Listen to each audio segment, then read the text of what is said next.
हिमाचल प्रदेश में डॉक्टरों की पेन डाउन स्ट्राइक का खासा असर देखने को मिल रहा है। स्वास्थ्य संस्थानों में सुबह के समय मरीजों को इलाज करवाने के लिए डॉक्टरों का इंतजार करना पड़ रहा है।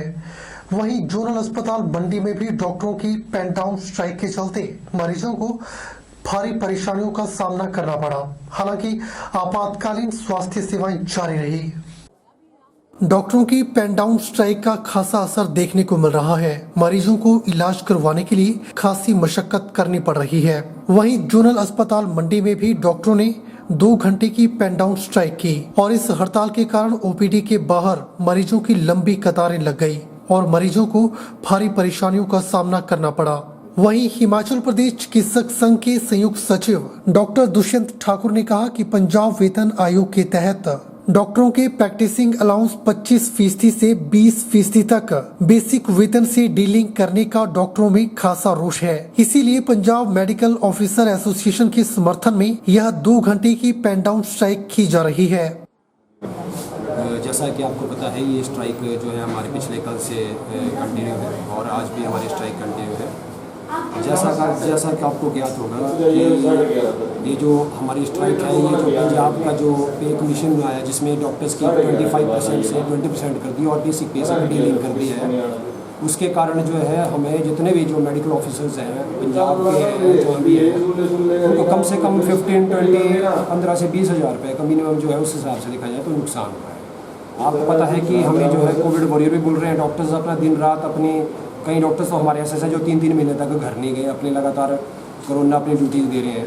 उसके बावजूद भी डॉक्टर्स को मतलब जो है डॉक्टर्स को जो है प्रोत्साहन के तौर पे उनका मतलब पे जो है बढ़नी चाहिए। इसके बावजूद जो है पंजाब ने जो है डॉक्टर्स के पे जो है उसमें ये बेसिक पे और NPA को जो डीलिंग कर दिया है, उसके कारण जो है तो काफ़ी नुकसान हो रहा है। जिसके कारण जो है हिमाचल मेडिकल ऑफिसर एसोसिएशन ने भी यही डिसीजन लिया है, क्योंकि हम जो है पंजाब पे कमीशन के बेस पे ही हम हिमाचल में भी हम चलते हैं, उसको फॉलो करते हैं। इंदौरा क्षेत्र में गांव भद्रोया, टमटाल, छनीवेली जो कि पंजाब की सीमा के साथ सटे हुए हैं, इन गांवों में नशे का सरेआम कारोबार होता था और क्षेत्र की युवा पीढ़ी भी इन गांवों में बिकने वाले नशे का शिकार हो रही थी और इन गांवों में कई युवा नशे की भेंट चढ़कर काल का ग्रास बन चुके हैं।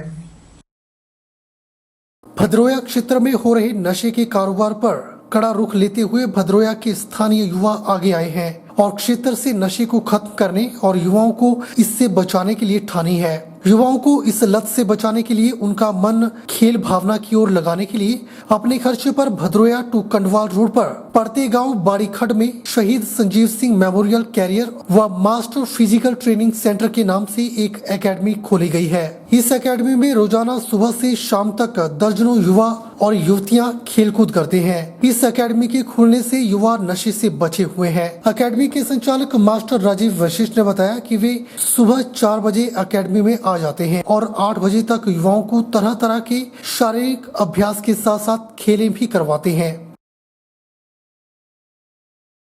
इंदौरा उपमंडल के व्यासदरिया पर स्थित सुरडवा पतन से आज भी लोग अपनी जान को जोखिम में डालकर कई दशकों से एक किश्ती से व्यासदरिया के आर पार जाने को मजबूर हैं। आजादी के 74 वर्ष बीत जाने के बाद भी क्षेत्रवासियों को व्यासदरिया पर पुल नसीब नहीं हो पाया है। इंदौरा के तहत गांव घंडरा, सलोड़, मोकी, सुरडवा, पनियाला, खगवा, पलाखी, लंबी पटिया, मलकाना, फुलाई जैसे गांवों के रहने वाले लोगों की जमीनें व्यास दरिया के आर पार हैं और लोगों को अपने खेतों में आने जाने के लिए एक छोटी सी नाव में सुरडवा पतन से व्यास दरिया को पार करना पड़ता है। लोग कई वर्षों से खुद किश्ती में सवार होकर कई फीट गहरे दरिया को पिछले कई दशकों से पार करते आ रहे हैं। गाँव वासियों की अधिकतर खेती योग्य भूमि दरिया के आर पार है। किसानों ने बताया कि उन्हें अपने खेतों में जाने के लिए ट्रैक्टर, ट्रालियों और अन्य उपकरणों को करीब 30 से 35 किलोमीटर की दूरी तय करनी पड़ती है, जबकि अगर ब्यास दरिया पर पुल बन जाए तो मात्र 4 से 5 किलोमीटर की दूरी पर ही उनके खेतों में पहुंचा जा सकता है। वहीं पौंग बांध के द्वारा आए दिन ब्यास दरिया में पानी छोड़े जाने पर आई बाढ़ के कारण कई दिन नाव भी बंद हो जाती है, जिसके कारण स्थानीय लोगों का जीवन दुभर हो जाता है। उन्होंने सरकार से सुरडवा पतन पर पुल बनाने की मांग की।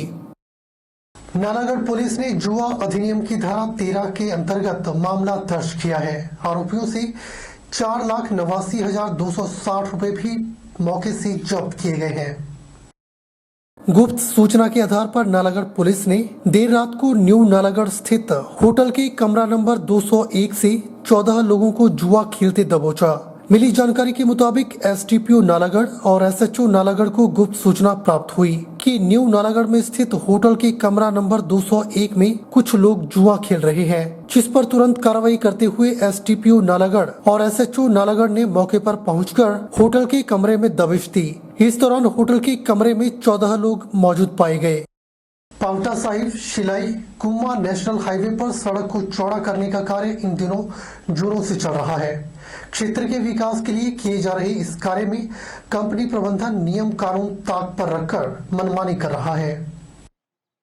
पहले अवैज्ञानिक रूप से डंपिंग को अंजाम दिया गया, जिसका मुद्दा मीडिया में उठाया गया तो कंपनी प्रबंधन वर्ग होश में आया। लंबे समय तक एम्बुलेंस को रोके रखने जैसे मामले भी कई बार सामने आ चुके हैं, लेकिन कंपनी प्रबंधन की मनमानी यही नहीं रुकी और बिना एनओसी के ही सतौन पंचायत में हॉट मिक्सिंग प्लांट की इंस्टॉलेशन भी कर डाली। हैरत में डालने वाली बात यह है कि यहाँ स्कूल के साथ ही हॉट मिक्सिंग प्लांट तैयार कर दिया गया, जबकि अभी तक स्कूल प्रबंधन ने भी इसके लिए एनओसी नहीं दी है। जहां एक तरफ कंपनी प्रबंधन वर्ग पंचायत और स्कूल की एनओसी के बिना इस प्लांट को तैयार करने में लगा है, वहीं दूसरे निजी स्वार्थ के लिए कुछ स्थानीय लोग भी पंचायत और स्कूल प्रबंधन वर्ग पर संबंधित कंपनी को एनओसी दिलवाने के लिए दबाव बना रहे हैं और गुपचुप तरीके से बैठ के करने में लगे हुए हैं।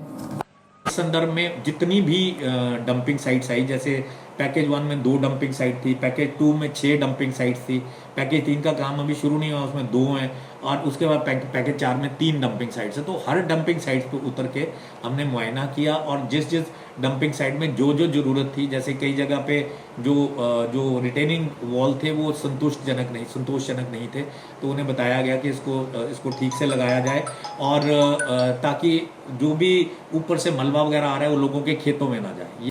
स्कूल को की सुरक्षा के मद्देनज़र तो ये है कि पंचायत तो परमिशन नहीं देगी, और दूसरी बात है कि जो वहाँ के स्थानीय निवासी है उनके एतराज़ के कारण भी एनओसी दे पाना संभव नहीं है, और हम इसके ऊपर जो है एनओसी नहीं दे सकते जब वहाँ 600 बच्चों की सुरक्षा को देखते हुए एनओसी तो शायद दे पाना संभव नहीं है।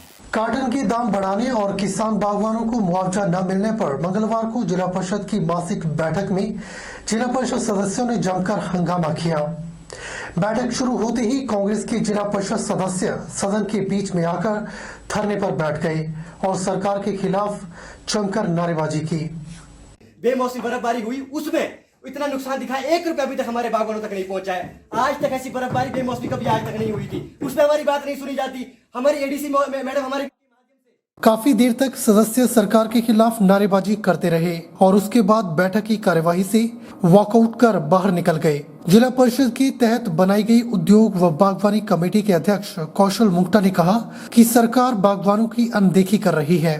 पहले जहां मौसमी ओलावृष्टि और बर्फबारी से नुकसान हुआ था, जिसका अभी तक मुआवजा नहीं मिला, वहीं अब सेब सीजन शुरू होते ही सरकार ने बागवानों को राहत देने के बजाय उनकी मुश्किलें बढ़ा दी हैं। कॉटन के दामों में 25 रुपए तक की बढ़ोतरी कर दी है, जिससे बागवानों पर इसका अतिरिक्त बोझ पड़ने वाला है। इसको लेकर कई बार जिला उपायुक्त और सरकार के ध्यान में ये मामला लाया गया, लेकिन सरकार इसको लेकर गंभीर नहीं है।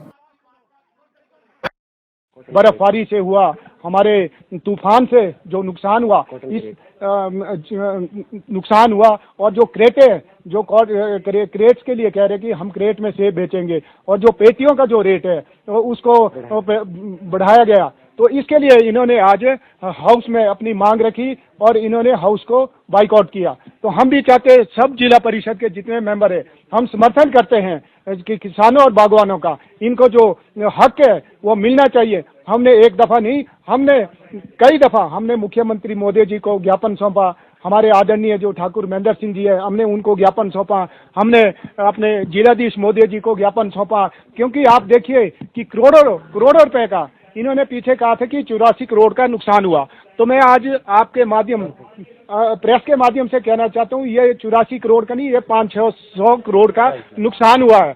इसके लिए जितने भी हमारे जिला परिषद में यहाँ जितने भी आदरणीय सभी मेंबर साहिबान, इसके लिए सभी मेंबर समर्थन करते कि भाई किसानों को वो मिलना चाहिए। आप देखिए कि सड़कों की क्या हालत है, सेब सीजन अब 10 दिन के बाद शुरू होना, सड़कों की हालत बहुत ज्यादा खराब है। बुलेटिन में फिलहाल वक्त हो चला है एक छोटे से ब्रेक का। ब्रेक के बाद तुरंत हाजिर होते हैं।